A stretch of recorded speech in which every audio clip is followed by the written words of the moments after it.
Welcome to episode 3 of The Road to 30 Billion. My name's Patrick Brewer. I'm the founder of Advisor Growth Experts, which is a consulting company that helps financial advisors learn how to grow, buy, and eventually sell their RIAs for more. And I'm also the CEO of Wealth Plan Group, which is an RIA with about 3 billion in assets under management. And we are on a quest to get to 30 plus billion over the next couple of years. And that's what this series is ultimately about. I'm going to be sharing with you week by week all of the things that I'm focused on, struggling with, opportunities that I see, just new things that I'm finding in the industry that hopefully help you move your individual practice forward in some form or fashion. The topic of the week for this week is mergers and acquisitions, which was also the topic for last week. In my last episode, I covered what does it look like to structure a profitable deal? How do you make sure that your metrics are in line with what a bank or an investor would want to see, but also to make sure that you're actually getting a real positive return now that multiples are starting to get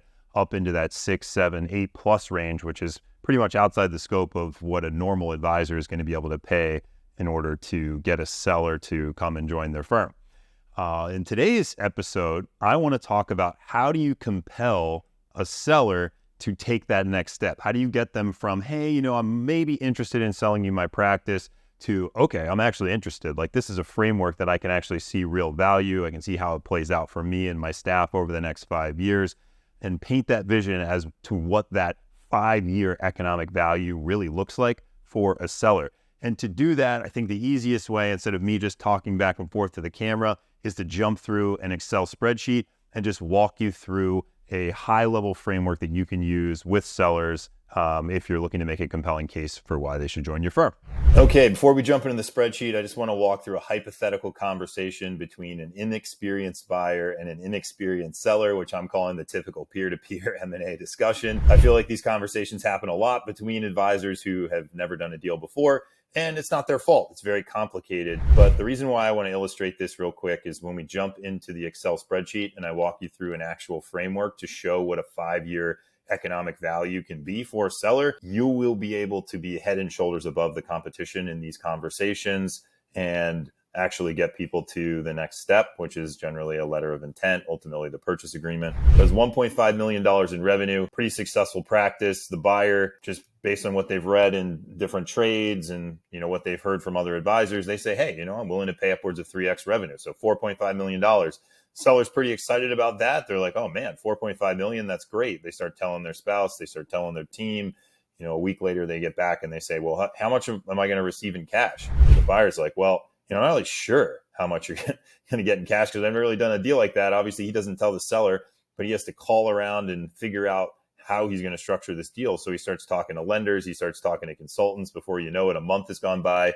The seller now is starting to lose confidence as weeks pass. There's no term sheet, there's no LOI. And then the buyer finally, maybe 2 months later, lands on a deal structure, but it's really not that compelling. And it includes a pretty significant seller carry or earnout component. And then the seller's like, wait, why am I not getting cash in the deal? Like, I'm only getting 50% cash or 40% cash. Like, why is there such a large component of the seller note or earnout? And the buyer really can't effectively answer those questions because they didn't really understand the structure of the deal to begin with. And now at this point, the seller's starting to lose confidence because, there's not that much cash and there really hasn't even been any diligence done to effectively analyze the risk in their business. It could be growing really fast. It could, there's just a lot of other components. So eventually the seller just kind of opts out. So this is kind of the typical way that these conversations go. Obviously, it could be different than the scenario I laid out here, but usually there's a conversation that happens, a price that gets kicked out without any sense of like what the actual value is. And then everyone's chasing to figure out how they can structure this deal without actually understanding what a true framework is for profitability for the firm who's buying it, and then ultimately a fair value for the seller. So let's jump into a framework that you can take a look at and adopt if you want, or at least just kind of get a sense of how this could potentially work. This is one of many frameworks that I've used in acquiring businesses in our industry. But let's talk it through. So this is a 5-year economic value framework. Shows a seller how much they stand to make over the course of 5 years if they were to sell their business today. I'm going to quickly walk through these assumptions. Anything in blue is just an input that was going to flow through down here into the spreadsheet. So I want to walk through what they are so we can take this slow, because obviously stepping through a spreadsheet takes a little bit of energy to kind of track and make sure you know what's going on. So I'm going to zoom in a little bit here too. Revenue, 1.5 million, just in like the prior Google Doc that we were looking at. Operating expenses are 500,000. Could be office, staff expense, technology, etc. We're going to assume that after the acquisition, the practice grows at 10% a year. We're also going to assume that the expenses associated with that practice are going to grow at 4% a year. The federal income tax for the seller is 30%. Federal capital gains tax is 23%. We're going to assume zero state just to keep it simple. We're also going to assume that this advisor stays on and continues to work for the next 5 years, and they're going to be paid a salary of $200,000. And we're going to incentivize them by splitting them in on 50% of the operating profit. This is obviously up to you based on how you're calculating investment profitability, but I'm going to assume 50%. 5.75 is going to be the multiple on recurring EBITDA. There is no non-recurring revenue in this example. If there was, you would want to assign a lower multiple to that. The earnout multiple on operating profit. This is essentially a second bite at the apple where you're going to buy out the seller's residual portion of the operating profit. And in this case, I'm going to assume 3x, but I'll walk you through it more specifically when we get into the sheet. And we're going to assume that 80% of the deal is going to be in cash. 20% is going to be on that seller note where the seller essentially becomes the bank and you're going to make principal and interest payments to them on a specified schedule. And then we're going to assume that the seller is going to be smart and reinvest the money that is they're paid for their practice up front and earn a return on that of 6%. Kind of start stepping through this spreadsheet. So we've got a gross practice value of $4.6 million. The way that that's calculated is it's just the multiple of 5.75 times EBITDA. So EBITDA here is 800,000, which is basically revenue minus operating expenses, gives us operating profit of $1 million minus the partner salary. So our starting EBITDA is 800,000. So you can see 4.6 is 800,000 times 5.75. 80% of this is going to be in cash. So $3.68 million. And then 920,000 is going to be on a seller note. So these two obviously add to 4.6 million. Okay, let's assume this transaction happened in 2024, and then we're going to roll it forward 5 years here. First year, we've got 1.5 million in revenue, 500,000 in operating expenses, gives us operating profit of $1 million, partner salary of 200, EBITDA of 800,000, and they're going to receive, the seller is going to receive 2.83 million, and this is net of tax. So I'm just backing out state and federal capital gains tax here. I'm just estimating this, right? This is just an estimate. And you can show this gross or net. I mean, it's probably easier to show gross, and sometimes the taxability of these things, like in an installment sale, you want to be sure that you're applying the taxes in the right way. And there could be, ways that the earnout and things are handled that could be different, but we're going to assume that this is as accurate as it needs to be for this example. And most of these figures are net of tax, and I'll call them out if they're not. So 2.8 million is what the seller is going to get up front. And then if we go out to year 2025, revenue has grown at 10%. Expenses have grown at 4%. Operating profit has subsequently grown by 130,000. The salary for the selling advisor is still 200,000. And the seller is going to get 50%. And so are you, as the buyer, 50% of the increase in the operating profit. So you can see that, 1.13 minus $1 million is 130,000. 50% is 65,000. Gets EBITDA for you, the buyer, of 865,000. Now, if we come down here to the seller, this is what they're making, right? So they sold their practice. They got 2.8 million net of, what they needed to pay Uncle Sam. They reinvested that, and they earned 6% on the reinvested capital. They got $98,000 in interest and principal payments, net of tax, because we issued them, they issued us a note here, became the bank for 920,000 of this transaction. They also got $140,000 in net salary payments, right? This is all net of tax.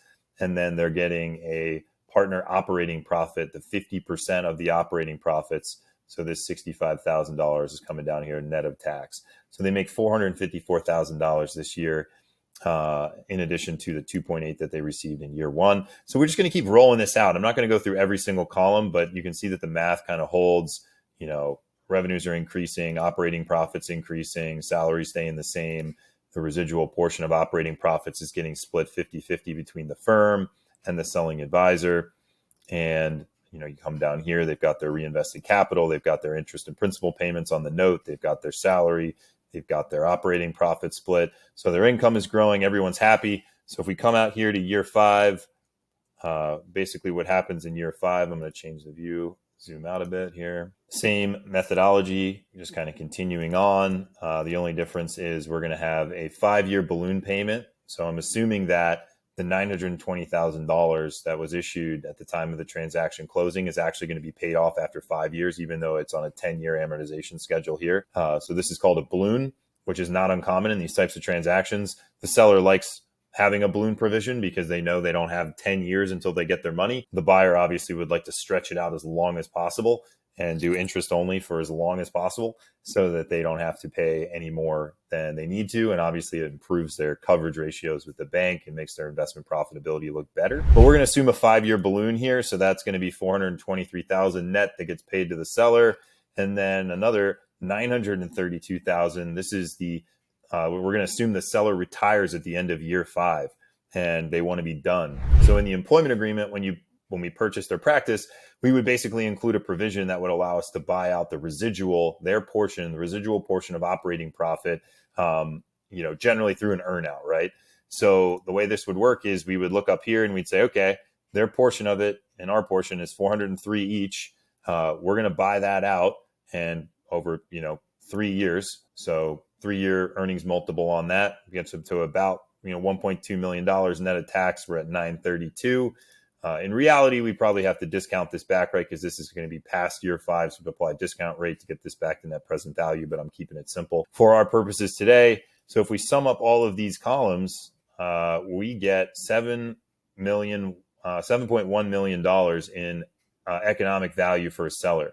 And generally, at least from my experience, most sellers don't want to be done tomorrow. Like they want to work for like 5 to 7 to 10 years. So if you go to them and say, I'll give you 3x for your practice, $4.5 million, they're going to be like, yeah, I mean, that sounds okay. But if I just work for another 3 years, 4 years, 5 years, then I can kind of almost make that myself. But if you can put a framework in front of them that allows them to see that they're working, they're making money, they're getting money on getting return on their invested capital, they're getting principal and interest payments, they're actually building something of real value. And if you can incentivize them even more through some type of an equity swap, you can really create a pretty transformative outcome for a seller who maybe would have otherwise not moved forward or just didn't really know what it looked like to move forward. So I hope that's helpful. I know I stepped through this sheet pretty quickly, but hopefully you can get a sense of what it looks like to put a more compelling offer in front of someone who has a 5-year time horizon than just saying, hey, I'll buy your practice for 3x and let me go try and figure out how to structure that. So if you're curious, I've actually built curious how to put this into practice. I've actually built a program called the M&A Copilot, and you can gain access to all of my spreadsheets, different videos as it relates to how to negotiate, source, close, structure these types of deals. So make sure you check that out. And I've also included a link in the comments where you can schedule a call to talk more about it. I hope you enjoyed this video, and I'll see you in the next episode.